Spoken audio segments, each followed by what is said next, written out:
삼성교회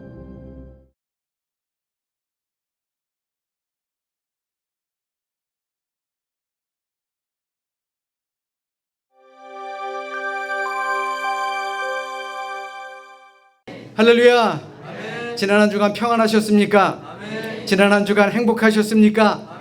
아멘. 이번 한 주간은 어떠실 것 같습니까? 좋을 것 같습니다. 자, 우리 오래간만에 한번 해봐야죠. 자, 이번 한 주간 어떻습니까? 좋을 것 같습니다. 그래요.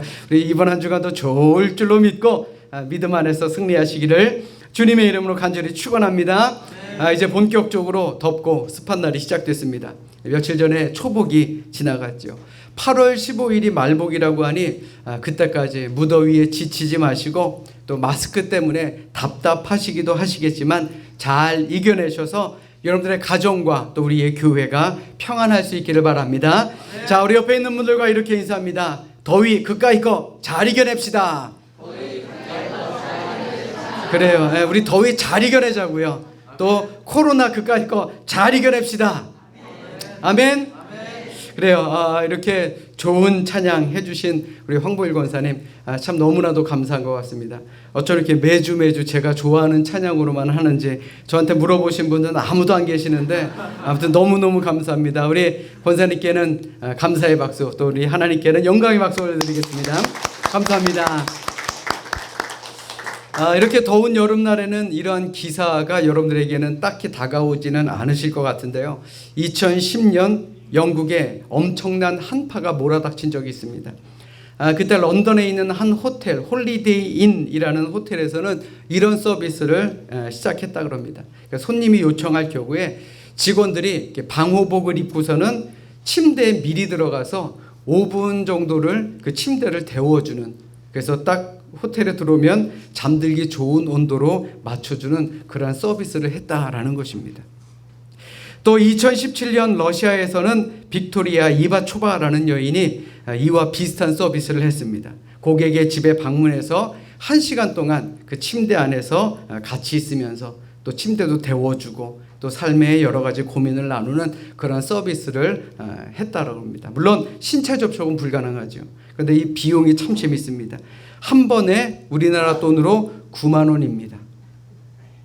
참 돈 벌기 쉽죠? 자, 그리고 한 달 이용료는 우리나라 돈으로 약 192만 원이라고 합니다. 그런데 찾는 사람들이 있다니 그게 더 놀라운 것 같습니다. 아마 우리나라에서는 불가능하지 않을까 싶은데 아무튼 세상에는 희한하게 돈을 버는 분들이 참으로 많은 것 같습니다. 그런데 생각해 보면요, 사람의 온기가 그만큼 값어치 있다는 것 아닐까라는 생각이 듭니다. 바라기는 우리도 다른 사람들에게 좀 마음의 따뜻함을 전해주며 살아가는 그런 우리 모두가 되어야 할 줄로 믿습니다. 어느 누구든지 여러분들 보면 야, 저 권사님, 저 집사님, 저 장로님 참 따뜻한 사람이네, 그런 느낌을 주는 그런 우리 모두, 정말 행복한 우리 모두가 되시기를 이 시간 주님의 이름으로 간절히 축원합니다. 여러분들 혹시나 이 발이나 뭐 손목, 손가락을 삐어보신 분들 계십니까? 염좌라 그러는데 일단 어디든 삐었다 하면 움직이지 않는 게 가장 우선이라 그럽니다. 삔 곳을 계속 사용하게 되면 상태가 나빠져서 오히려 상처가 악화된다 그러죠. 그리고 할 수 있으면 얼음 찜질을 하는 것이 좋은데 이는 열이 발생되기 때문에 찜질을 반드시 해야 된다라 그럽니다. 제가 이 말씀을 왜 드렸느냐, 우리 성도들의 신앙에 있어서 시험을 당할 때도 이와 비슷한 처방을 내려야 된다라는 것이죠. 우리가 시험을 당할 때 순간적으로 마음을 잘못 먹으면 일을 그르칠 수가 있다라는 겁니다. 다시 말해서 우선 가만히 있는 게 좋습니다. 시험 당할 때는 가만히 있어야 합니다. 시험을 당한 마음으로 사람들을 만나 불평을 쏟아놓다 보면 오히려 그 시험이 더 깊어진다는 것입니다. 제가 이 기사를 읽으면서 저도 좀 뜨끔한 점이 얼마나 많은지 모릅니다. 결국 나중에는 자신의 한 말로 인해서 큰 상처를 주고 큰 상처를 받고 더 나아가 교회를 옮기거나 심지어 예수님을 부인하는 그러한 사태까지도 일어난다라는 것이죠. 그러므로 우리의 믿음이, 우리의 삶이 시험을 당했을 때는 조용히 물러앉아서 얼음찜질을 해야 합니다. 그 얼음찜질이 뭐냐? 바로 말씀과 기도입니다.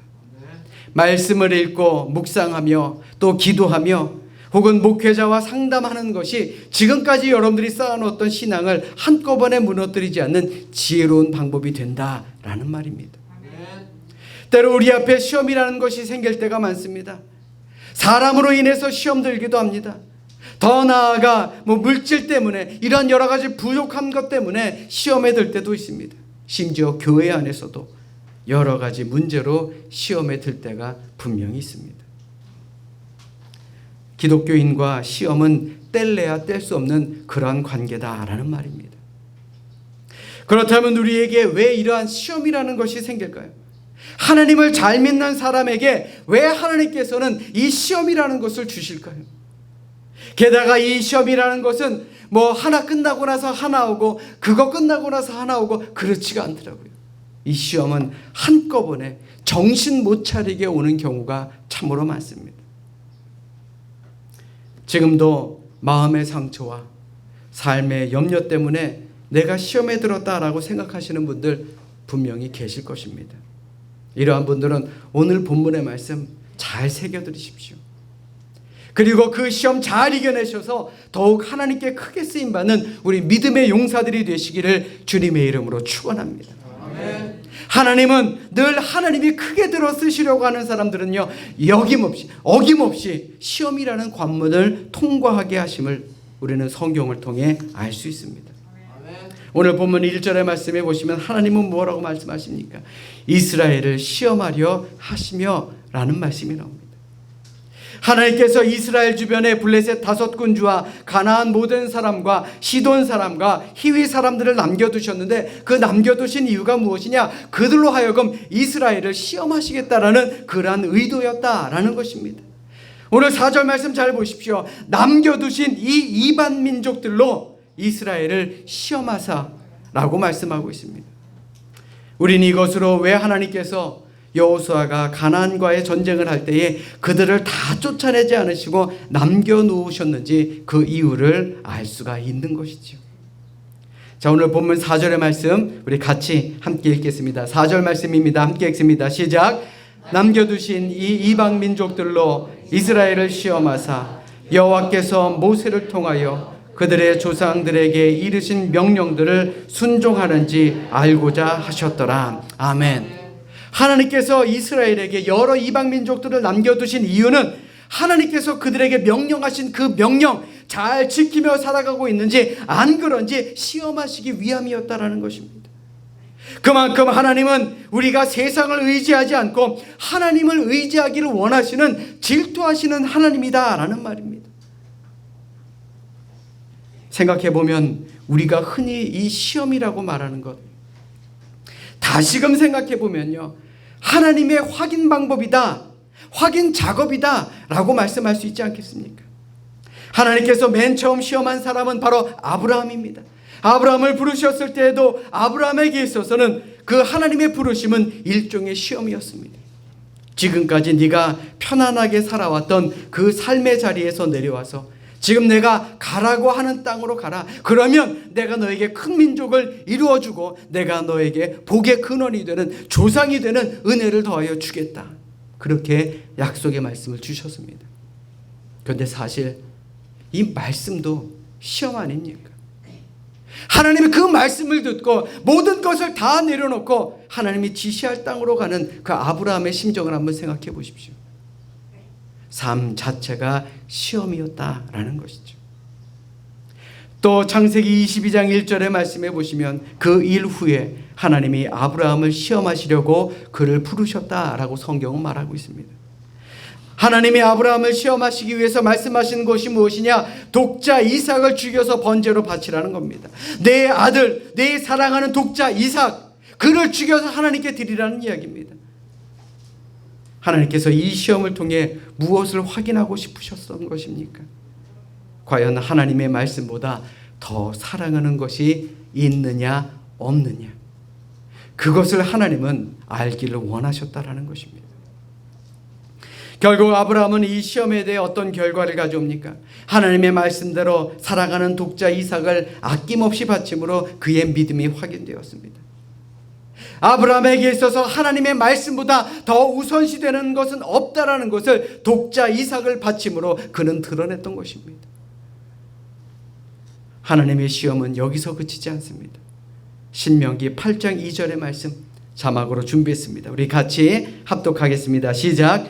내 하나님 여호와께서 이 40년 동안에 내게 광야 길을 걷게 하신 것을 기억하라. 이는 너를 낮추시며 너를 시험하사 내 마음이 어떠한지 그 명령을 지키는지 지키지 않는지 알려 하심이라. 아멘. 이 말씀에도요, 하나님께서 이스라엘 백성들에게 이 40년 동안을 광야의 길을 걷게 한 것 결코 우연이 아님을 밝히고 있습니다. 우연이 아닙니다. 하나님을 향한 이스라엘의 마음이 어떤 것인지 하나님께서는 확인하기를 원하셨다라는 것입니다. 세상의 그 무엇보다도 하나님의 말씀이 귀하고 우리의 삶에 있어서 하나님이 모든 것을 다 채워주신다라는 그러한 믿음을 갖기를 원하셨다라는 것입니다. 그러므로 믿음의 사람이라면요, 어떠한 조건과 환경과 상황에 상관없이 믿음이 변하지 않아야 된다라는 것입니다. 하나님은 또한 스스로 시험당하기도 하시는 분이셨습니다. 말라기 3장 10절의 말씀에 하나님을 시험하라고 말씀합니다. 만군의 여호와가 이르노라. 너희의 온전한 11조를 창고에 들여 나의 집에 양식이 있게 하고 그것으로 나를 시험하여 내가 하늘 문을 열고 너희에게 복을 쌓을 것이 없도록 붙지 아니하나 보라. 이 말이 무슨 말입니까? 나는 내 백성을 바라보고 살펴보고 채워주는 데 있어서는 결코 변하지 않는 존재다. 그러니 세상 여러 시험 중에 너희들 흔들리지 말고 나를 향한 믿음을 지키며 살아야 한다. 하나님의 명령이라고 할 수 있는 것입니다. 사랑하는 여러분, 대개 사람들은요, 오로지 좋은 환경만을 바라고 살아갑니다. 좋은 환경으로 인해서 편안하고 또 안락한 인생을 살고 싶어 한다라는 말입니다. 그런데 삶이 편안하면 하나님에 대한 관심을 갖지 않기 시작하더라고요. 간혹 인간이 신을 섬기면 신은 인간을 도와주는 관계로만 생각합니다. 서로 좋은 게 좋은 거지, 인간이 신에 대해서 할 도리를 다하면 신은 인간을 위해서 할 도리를 다 해달라라는 그런 식입니다.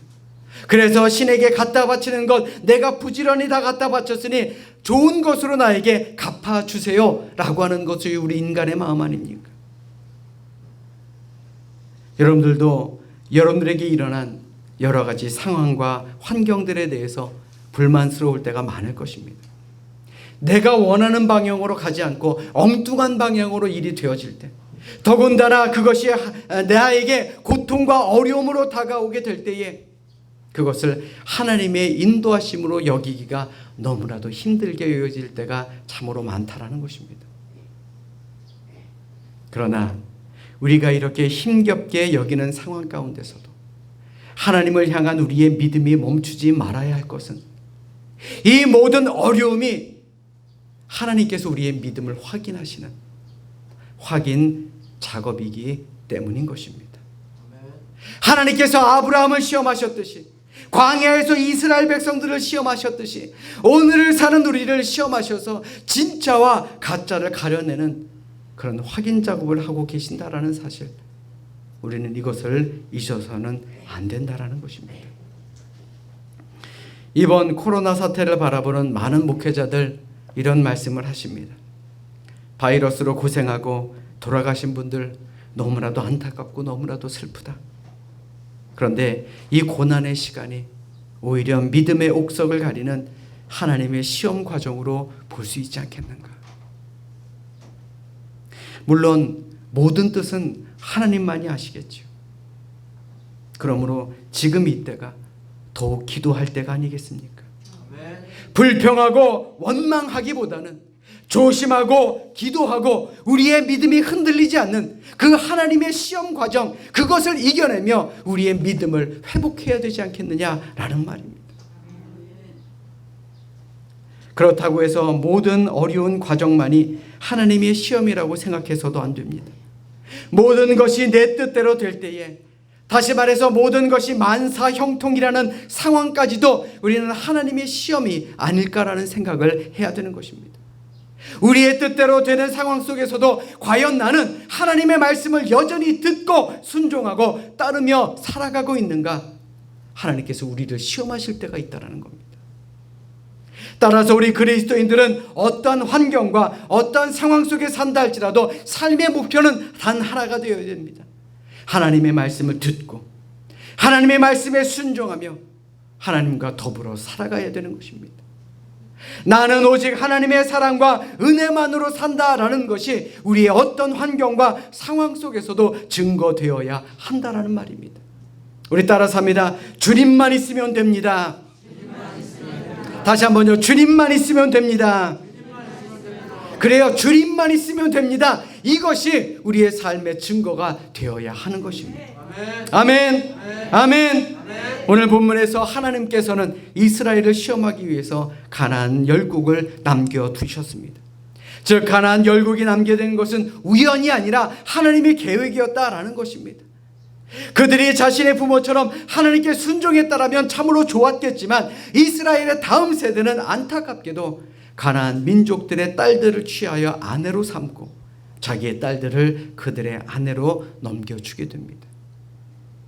오늘 본문 이후의 말씀 우리 7절 말씀입니다. 함께 합독하도록 하겠습니다. 함께 읽습니다. 시작.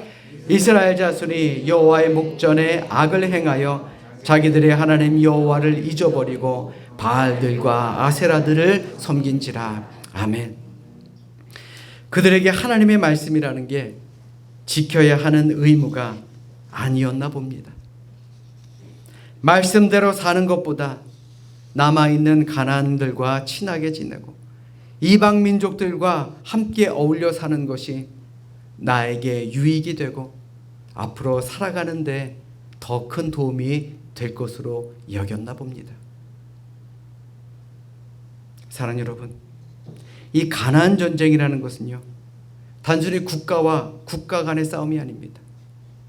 이 땅을 뺏고 이 땅을 뺏는 땅 빼앗기의 싸움이 아닙니다. 하나님을 아는 자와 하나님을 모르는 자의 영적인 전쟁입니다. 그런데 이스라엘 백성들은 자신들이 가나안 땅에 왜 살아가야 하는지, 그들을 왜 쫓아내야 되는지, 왜 우리가 하나님의 말씀을 들어야 되는지 그 기본적인 이유조차도 망각하며 살았던 것입니다. 그 결과 그들은 주어진 모든 환경을 자신들에게 유리한 쪽으로 이용하고 자기 발전을 꾀하는 수단만으로 삼았다라는 것이죠. 하나님의 말씀을 듣지 않고 하나님의 말씀을 들어도 순종하지 않고 하나님의 시험 과정을 통과하지 못한 것입니다. 이것이 이스라엘의 비극의 시작이었습니다. 사랑하는 여러분, 우리의 삶은 지금도 영적인 싸움이라는 것 꼭 기억하며 살아야 합니다.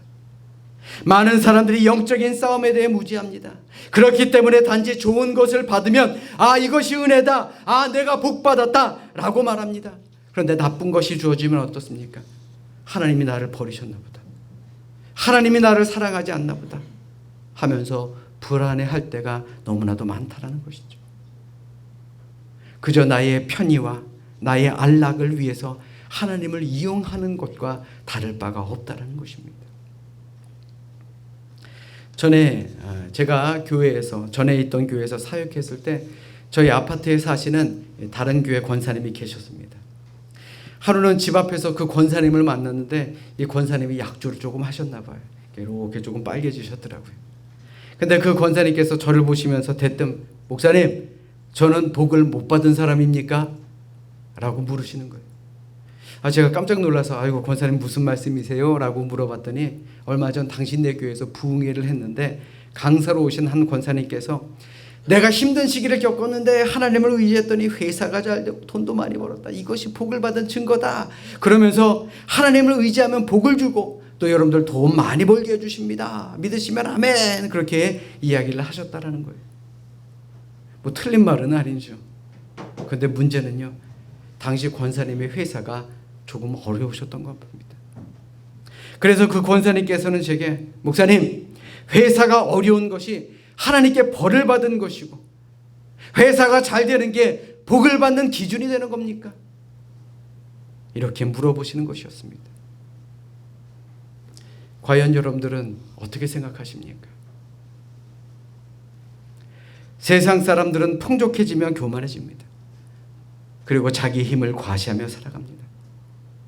그런데 믿는 사람이라면요, 풍족함 속에서도 여전히 겸손해야 됩니다. 왜냐하면 돈이 나를 살리는 것이 아니라 그리스도 예수의 피가 나를 살린다라는 것을 잊지 않고 살아가기 때문에 그렇습니다. 이것을 위해서 여러분들에게 풍족함이 있기도 하고 어려움이 있기도 하는 겁니다. 풍족하거나 어려움이 있거나 이 모든 것이 하나님을 의지하는 도구가 되라고 하나님께서는 오늘도 우리를 시험하고 계신다라는 것입니다. 그러므로 믿음 생활을 하는 우리들에게 끊임없는 문제를 남겨두신 그 이유는 무엇보다 강한 주의 자녀로 만들기 위함이라는 사실을 우리는 늘 기억하며 살아야 합니다. 오늘 본문 2절의 말씀 보십시오. 오늘 본문 2절의 말씀에 이스라엘 자손의 세대 중에 아직 전쟁을 알지 못하는 자들에게 그것을 가르쳐 알게 하려 하사, 가르쳐 알게 하시려고 전쟁을 알지 못해 나약해진 백성들을 이 어려움을 통해서 강하게 만들기 위해서 가르치시기 위한 하나님의 목적이었다라는 것입니다. 우리의 가정, 우리의 삶 속에도 문제가 계속됩니다. 그런데 하나님께서 원하시는 것은 무엇이냐고요? 이것을 통해서 우리가 강한 주의 용사가 될 수 있는 그런 기회로 삼기를 원하신다는 것입니다. 여기에 하나님의 섭리가 있는 겁니다. 시험이 없는 사람이 있습니까? 저도 시험 당합니다. 시험에 직면이 있을 때는 고통이지만 그 시험을 잘 극복하면 은혜가 되지 않습니까? 시험이 없으면 준비하지 않죠. 발전도 없습니다. 승리도 없음을 기억하시기 바랍니다. 그러므로 여러분들의 문제로 인해 넘어지지 마십시오. 더욱더 강한 하나님의 자녀로 거듭나십시오. 그 문제를 날개 삼아 한 걸음 더 올라가시는, 날아오르시는 우리 믿음의 성도들이 되시기를 이 시간 주님의 이름으로 간절히 축원합니다. 우리 따라서 합니다. 순종하고 기도합시다. 다시 한번요. 순종하고 기도합시다. 우리 인간이 평소에 하나님께 엎드릴 수 있어야 되는데 삶이 풍족해지면 그렇게 하지 못합니다. 하나님은 우리를 엎드리게 하기 위해서 때로는 문제도 허락하신다라는 것입니다. 지금까지 여러분들이 지내온 삶과 한번 신앙생활을 한번 돌아보십시오. 내가 언제 하나님께 무릎 꿇고 기도했나? 내가 언제 하나님께 간절하게 기도했나? 내가 언제 하나님께 나의 모든 것을 내려놓고 기도했는가? 남겨진 시험이 있고 남겨진 문제가 있을 때 우리 기도하지 않았습니까? 저 역시도 미얀마 단기 선교를 떠나기 전 얼마나 많이 기도했는지 모릅니다. 얼마나 많이 울며 기도했는지 모릅니다. 우리에게 남겨진 시험이 있고 남겨진 문제가 있는 것, 그것이 때로는 감사할 조건 아니던가요? 잘 들으십시오. 하나님은 백성들에게 복을 주시기 전에 기도할 마음을 먼저 주십니다. 하나님은 응답하시기 위해서 먼저 기도할 마음부터 우리에게 주신다라는 것입니다. 그러므로 우리가 경계해야 될 것이 무엇입니까? 기도할 조건들이 많은 것, 삶의 위기가 있는 것, 그것이 아닙니다. 기도할 조건들이 없어지거나 기도할 마음이 사라지는 것, 그것이 삶의 위기인 것입니다. 그러므로 기도할 마음부터 회복하시기 바랍니다. 문제만 바라보지 마십시오. 위기만 바라보지 마십시오. 내게 기도할 마음이 있는가 없는가, 그것부터 바라보시기를 주님의 이름으로 간절히 부탁드립니다.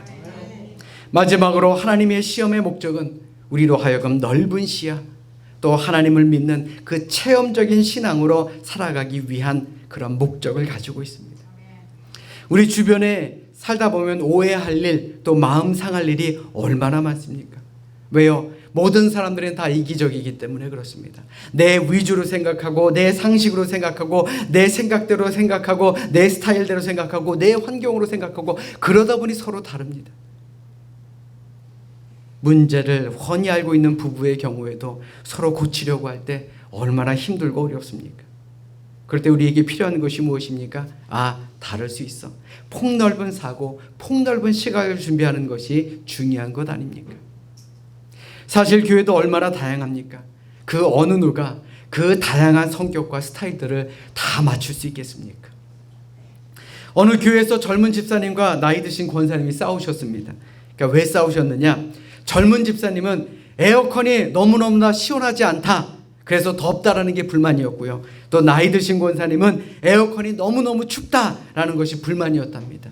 그래서 두 분이 싸우셨습니다. 이 싸움이 끝나지 않자 그 교회 담임 목사님께서는 해답을 주십니다. 우리 교회는 무조건 26도에 맞추겠습니다. 그러니 더운 집사님은 얇게 입고 오시고 권사님은 옷 한 벌 싸우셔서 예배 때 입고 예배 드리십시오. 서로가 다 다릅니다. 그런데 다 다르기 때문에 가치가 있고 소중한 것 아닐까요? 이러한 다양한 성격과 스타일을 은혜와 사랑으로 잘 조화를 이루어야 그 교회가 건강한 교회가 된다는 것입니다. 사랑하는 여러분, 은혜와 사랑을 잃어버리면요, 모든 것이 시험의 거리가 됩니다. 그러므로 미움의 유혹, 질투의 유혹, 교만의 시험, 이런 것들 다 물리쳐버리기 바랍니다. 이해가 안 된다? 그래, 다르니까 그런 거야. 이렇게 넓은 마음을 가져보십시오. 시험에 들 일이 정말 없어집니다. 하나님의 은총, 하나님의 은혜, 그것을 누린 사람은, 그것을 받은 사람은요, 서로 이해하며 살아갈 수가 있는 것입니다. 그러므로 문제를 통해서 좀 더 큰 생각과 좀 더 넓은 시야를 가질 수 있는 우리 모두가 되시기를 주님의 이름으로 간절히 부탁드립니다. 여러분들 삶에 위기가 있습니까? 특별히 사람으로 인해서 마음에 상처가 있습니까? 그래, 다른 거야 라고 생각하면요, 그때부터 해결 방법이 생기게 됨을 여러분들 늘 기억하며 사시기를 주님의 이름으로 축원합니다. 미국에서 미국인들이 자주 쓰는 표현 중에 하나인데, 삶이 당신에게 레몬을 준다면 그것으로 레모네이드를 만들어라 라는 표현이 있습니다. 여기에서 말하는 신레몬은요, 역경과 고난을 의미합니다. 그러니까 다시 말해서 삶이 여러분들에게 힘든 일을 주었을 때 포기하거나 좌절하지 말고 오히려 그것을 레모네이드, 달콤한 음료수, 오히려 그것을 기회로 삼아서 멋진 결과를 만들어내라 라는 말입니다. 우리의 삶도 레몬과 같은 여러 가지 어려움이 있습니다. 그러나 그것을 레모네이드로 한번 바꿔보십시오. 우리의 삶이 얼마나 달콤해지겠습니까? 사랑하는 여러분, 우리는 이미 그리스도의 생명이라고 하는 놀라운 축복의 자리에 있습니다. 영생이라는 하나님의 은혜와 축복을 받은 사람들입니다. 이 축복의 자리에서 우리의 삶을 한번 돌아보십시오. 과연 나는 얼마나 감사하며 얼마나 기뻐하며 또 얼마나 하나님의 마음에 합한 삶을 살아가고 있는가.